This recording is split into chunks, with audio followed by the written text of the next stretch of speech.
exalt your holy name. I exalt your holy name on high. And I just want to praise you, Lord, and lift my hands to say I love you. You are everything to me. And I exalt your holy name. I exalt your holy name. I exalt your holy name. I exalt your holy name. I exalt your holy name on high. Thank you, Lord Jesus. We honor you. We worship you. There's none like you. We glorify you. You're exalted above all. The nations belong to you. The earth is yours, the fullness thereof. The world and all that is in it. Thank you for your love, for your grace, for your kindness, for your mighty presence. Thank you for everyone who's watching this program today. And all that you're going to do in their lives. The blessings, the miracles, the impact. Thank you for touching their lives today. And Holy Spirit for your ministry. Thank you, blessed Savior. We honor you. Oh, Masakara, Masende, Clerida Costa, La Mandra Dios, Tashto la Grondes, Keradios, Mahandra Dios, Sashtra Dios. Thank you, Lord Jesus. Thank you, Lord. Hallelujah. Hallelujah. Hallelujah. Your praise, can you sing that beautiful song, You're My Delight? And you can come this way, come and do it from here. Just wave it unto the Lord. Hallelujah. Oh, Shatali Garos. You're my desire. That's right. Oh, Skero. The shit.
Oh, you mean more to me. Everybody say to me. Yes, Jesus, to you mean more than the world. To me. Everybody say to me. Lift up your voices and say, you mean, yes, you mean to me. Yes, you are more than the air that I breathe. You mean more than the world. To me, to me, to me. Oh, lift up your hands to him. Oh, oh, yes, you are. Yes, you are more. You are more than this world to me. Jesus, you are more. Oh,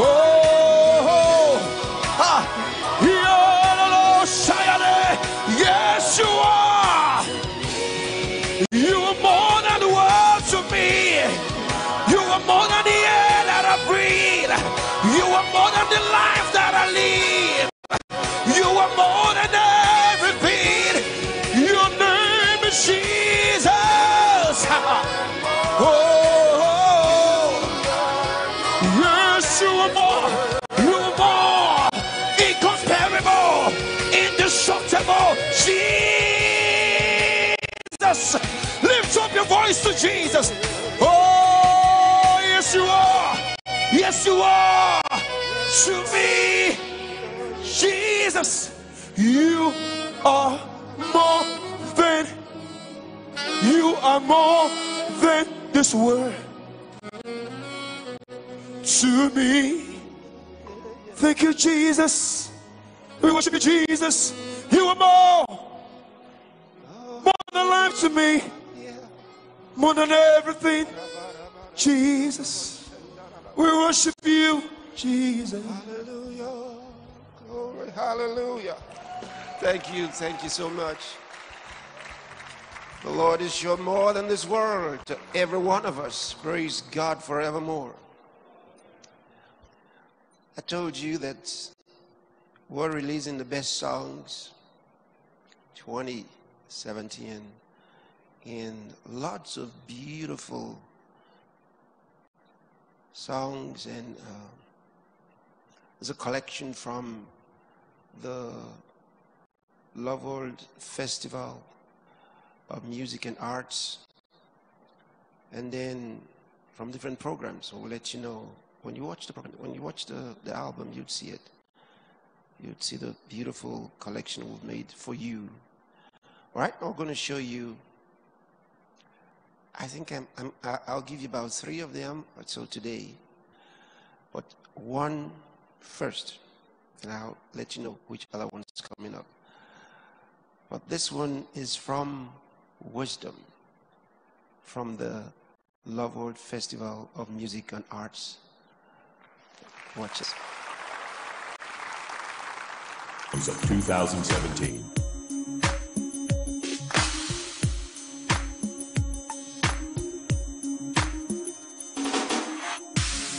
Raise your banners high, sons and daughters of the Most High.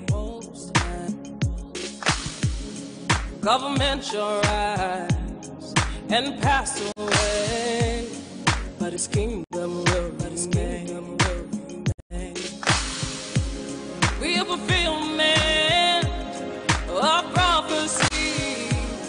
Our victory has been foretold. We are fulfillment of prophecies. Our victory has been foretold. We prevail in the raging storm. Cast our cares in His name alone. We prevail. We prevail. Victory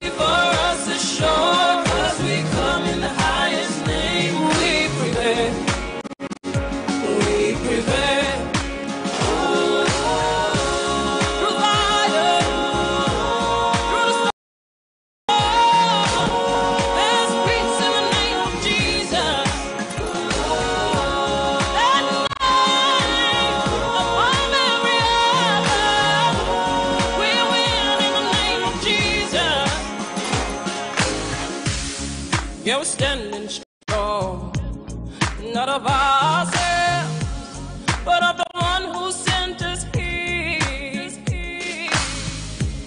In His authority, we proclaim our victory. We are fulfillment of prophecies. Our victory has been foretold.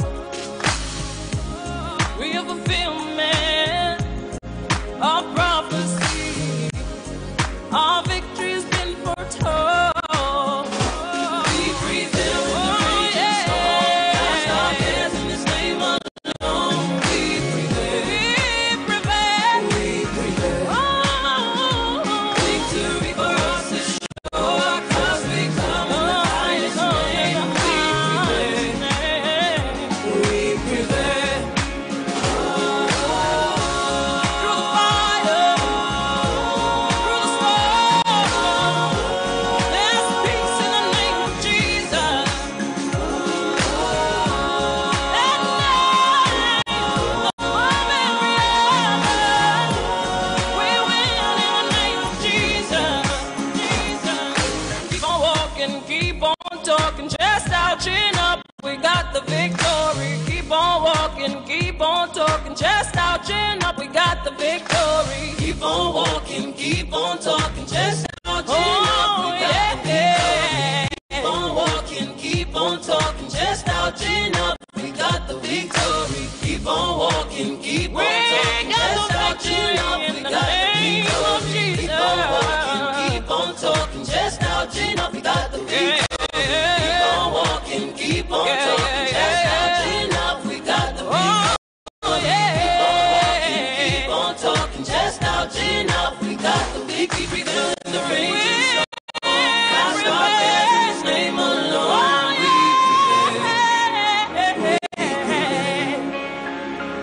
Victory for us is sure, 'cause we come in the highest name. We prevail. We prevail. We prevail.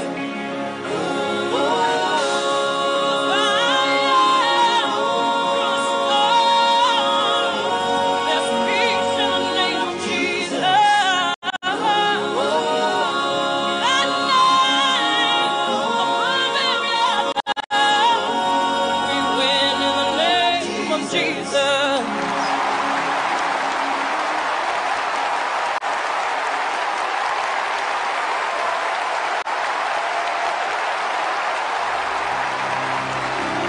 Best Songs of 2017. We Prevail by Sister Wisdom.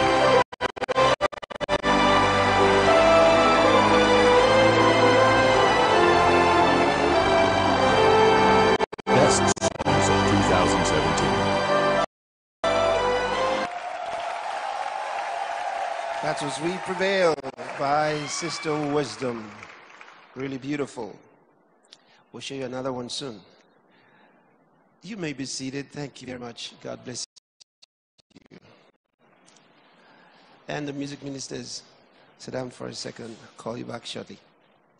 Glory to God. We had a very beautiful session earlier on today, and it was very impactful. And the Word of God shared in such an anointed way.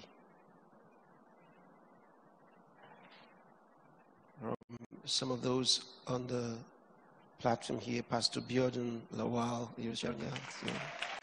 And then we also had from the CEO, who is not on the set right now, Pastor Diola Phillips.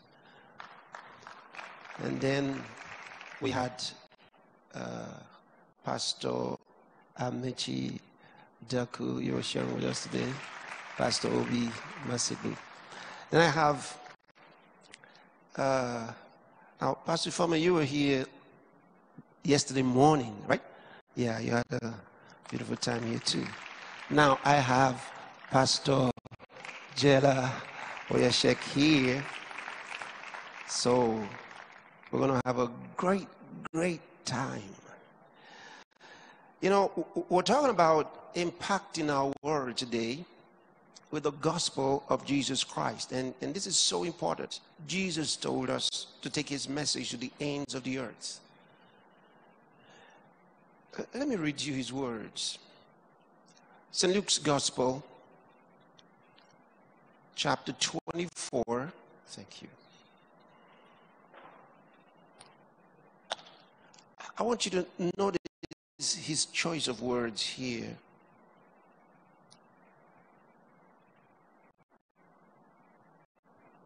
St. Luke's Gospel 24.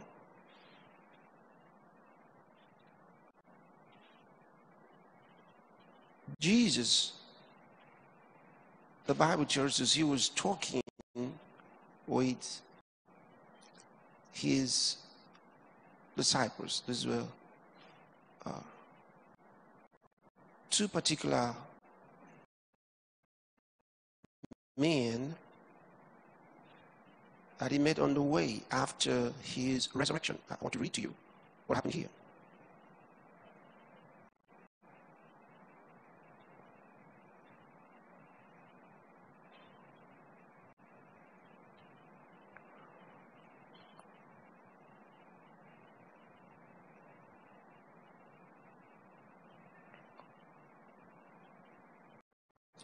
From verse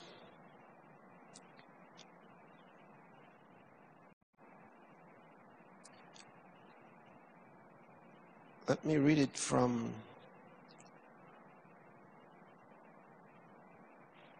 I'm looking for so I can reduce the number of verses I'm going to read to you.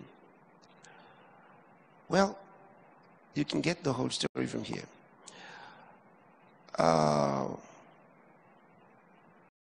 Verse 15, or let's read 13.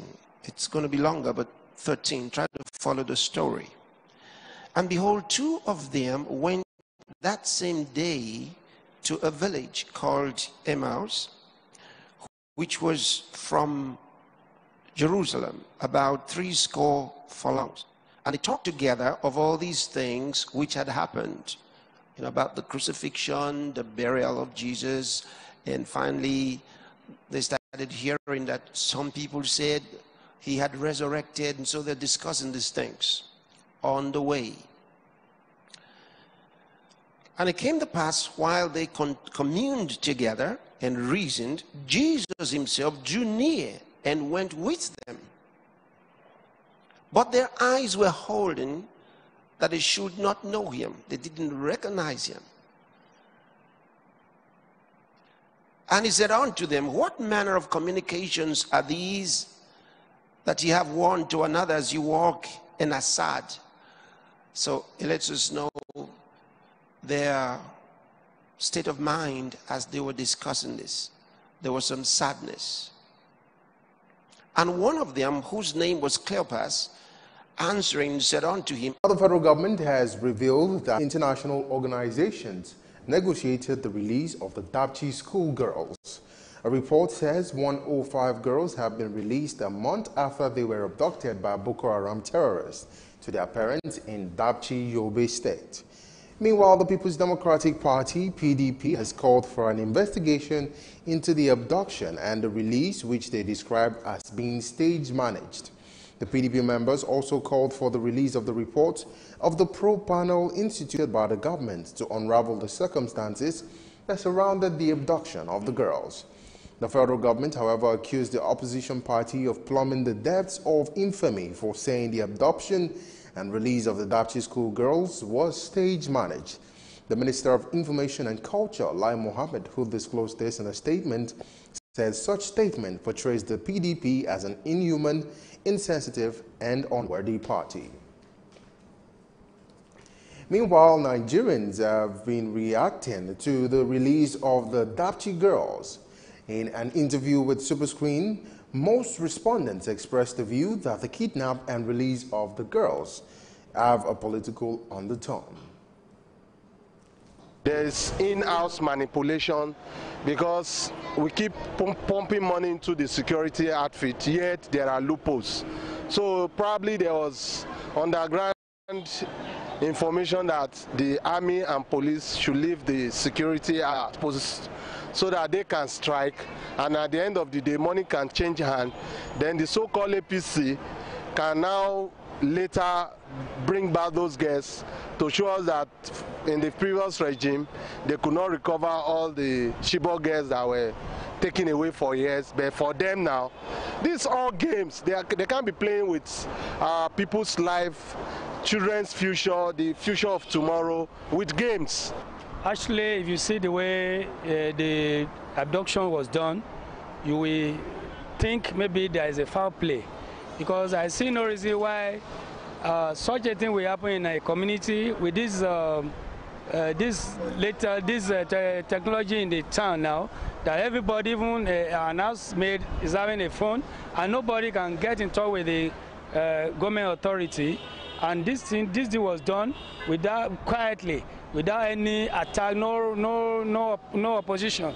So that means it's an arrangement made by these people, the people therein, the community, the villagers must be involved, because it's not going to be easy for someone to just come from outside and raided a school, and they went successfully, no attack, no shouting, nothing.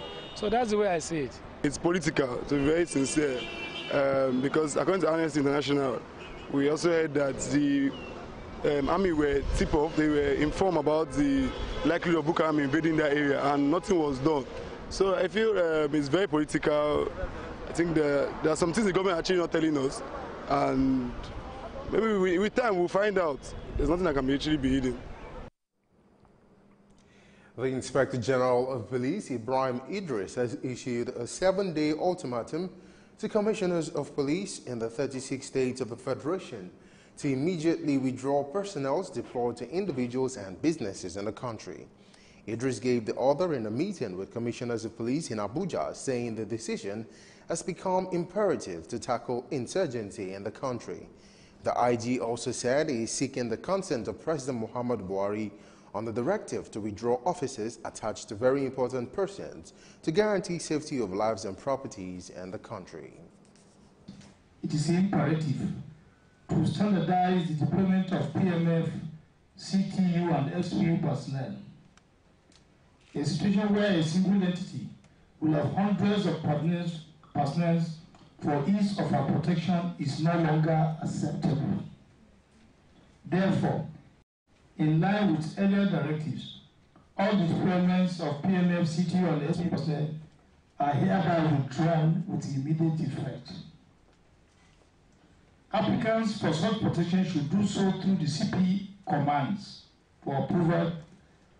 You have now up to the 7th March to comply with these directives. We must take training as important as the service. Commanders must embark on local training that's within your bases, so as to prepare the men for the challenges ahead. I'm happy to inform you that our training college in Goza is undergoing total transformation. Of course, I'll be visiting Goza by next week. No, okay, this week, right? I'm going to Goza this week, just to assess the ongoing renovations there. And by the time that place is properly renovated, our training schedules will now be effectively pursued. Excess unit commanders, we are demobbing all of them. We are leaving only those that will have units to command. Because by the time you have excess unit commanders, you have idle officers that have discipline and just wasting time and dragging the wheel of the force back. So we are demobbing all excess unit commanders.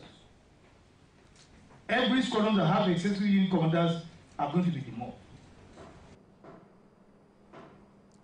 The National Assembly would pass the 2018 budget on April 24 this year. Speaker of the House of Representatives, Yakubu Dogara, who disclosed this, said committees of the House are expected to have turned in their reports on the 2019 appropriation bill by April 19th. The decision is coming less than a week after both Dogara and the Senate President, Bukola Saraki, met behind closed doors with President Muhammadu Buhari at the presidential Villa Abuja. The spokesperson of the House, Abdul Razak Namdas, had blamed the non-implementation of the 2017 budget, as well as the alleged refusal by the heads of some MDAs to defend the 2018 budgetary proposals as reasons for the delay in the passage of the budget.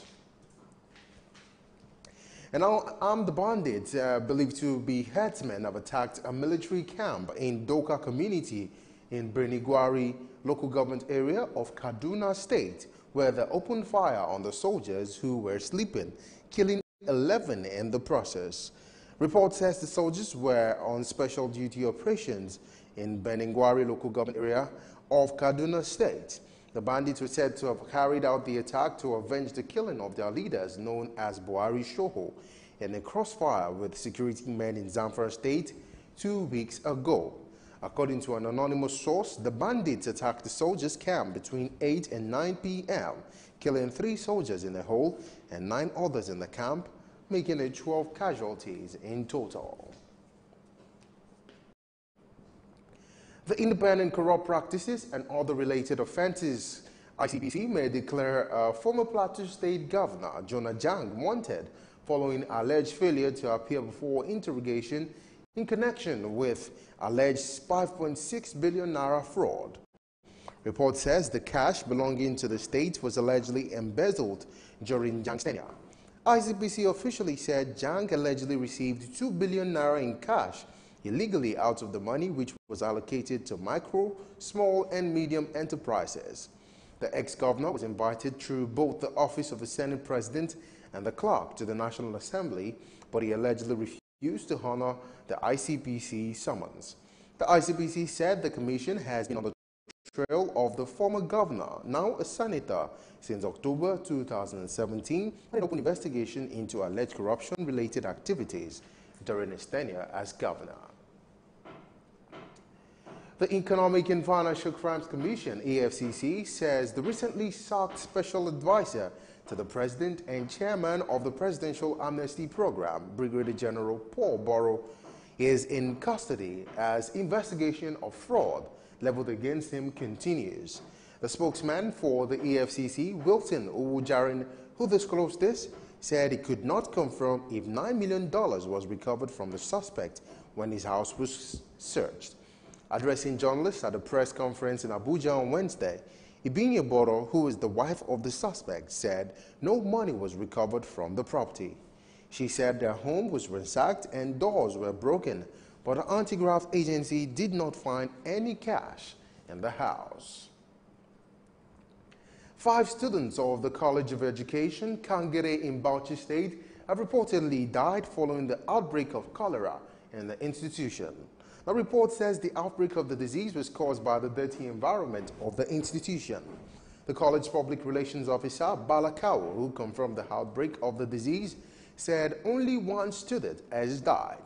Kawu maintained that 34 students who had been infected were taken to the cholera camp at Abubakar Tafawa Balewa Hospital in Bauchi for treatment. He said the state government has been alerted to the outbreak of cholera at the College of Education, Kangere.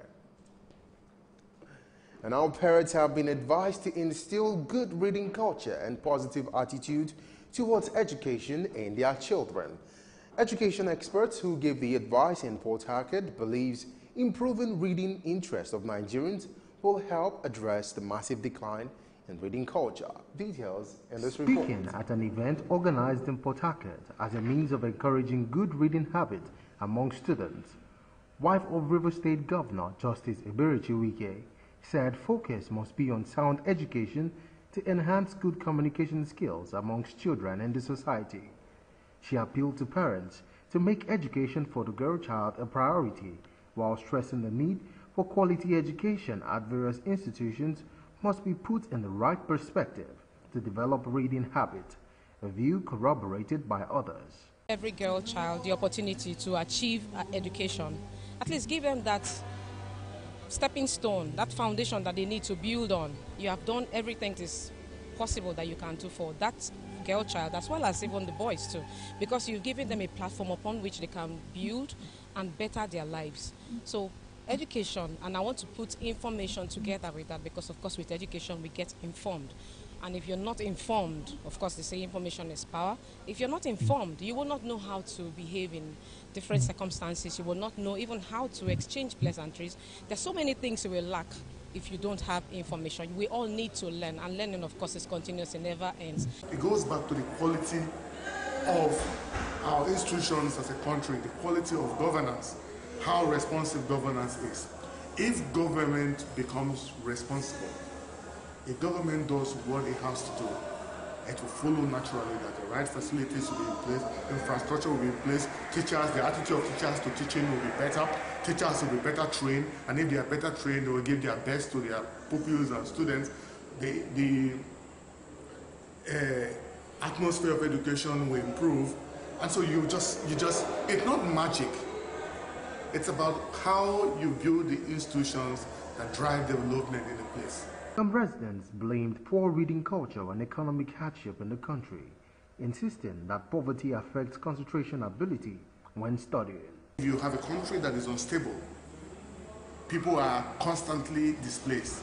You don't expect reading culture to be viable in such a place. If you have a place where people are grappling with the basic issues of existence, you don't expect the reading culture to be viable in such a place. So, what the government has to do is to keep the country, put the country on the path of progress, and every other thing would follow. Parents should ensure that they go to read. But you see, in most cases, though not applicable to my own case, sometimes also have to refer to the general society. When children come back to school, they are immediately sent away to do menial jobs, hawk, wares, and things like that, do other menial jobs.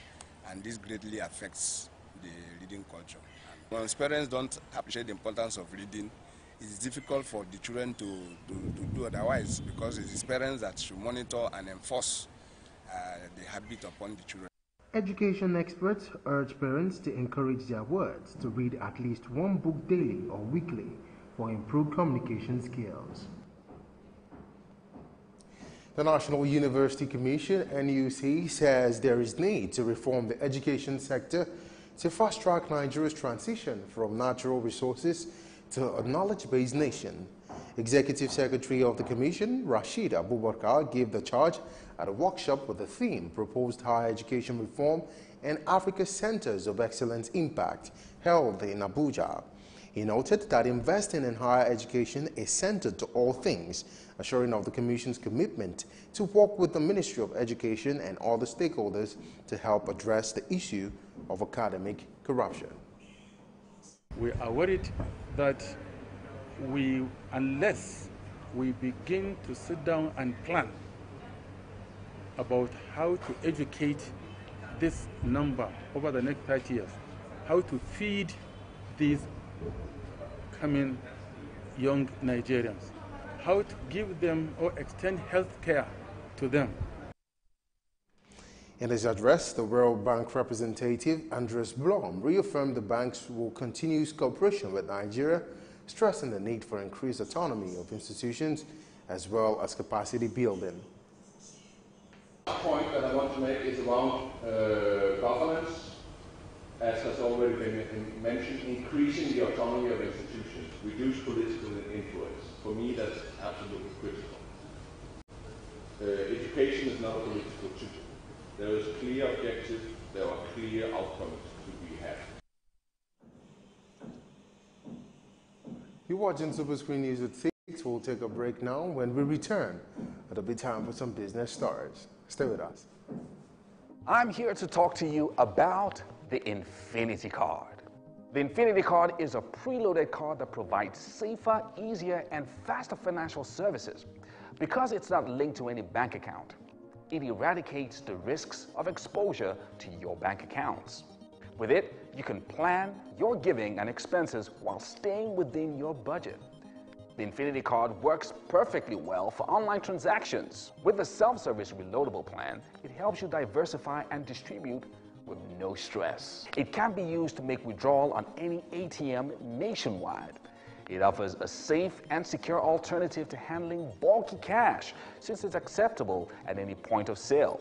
Concerned about security? We've got you covered. Apart from eliminating the risks of exposure to your bank accounts, the Infinity Card is secure as an entity. Don't go another day without it. For more information, visit www.myinfinitycard.com or call 0908-248-0591. The Infinity Card is also available at face value and loadable at any quick teller-enabled ATM across the country.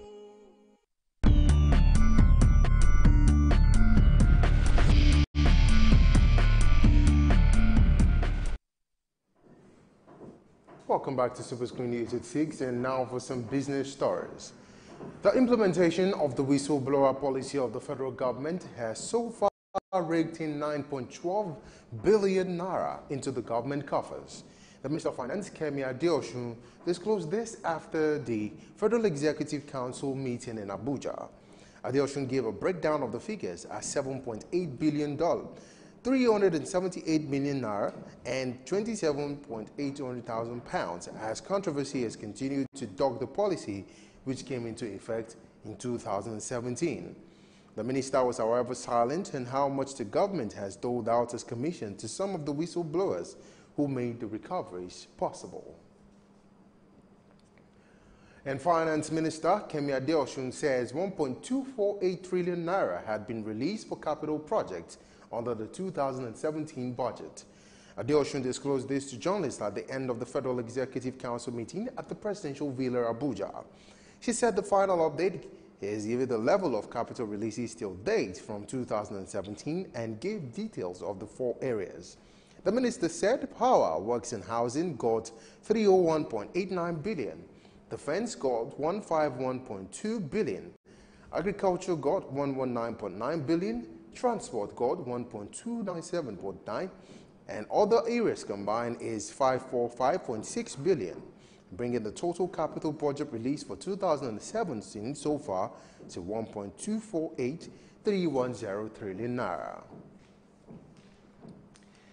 Now, all producing communities in the Niger Delta have stormed the National Assembly, decrying the disparities in payment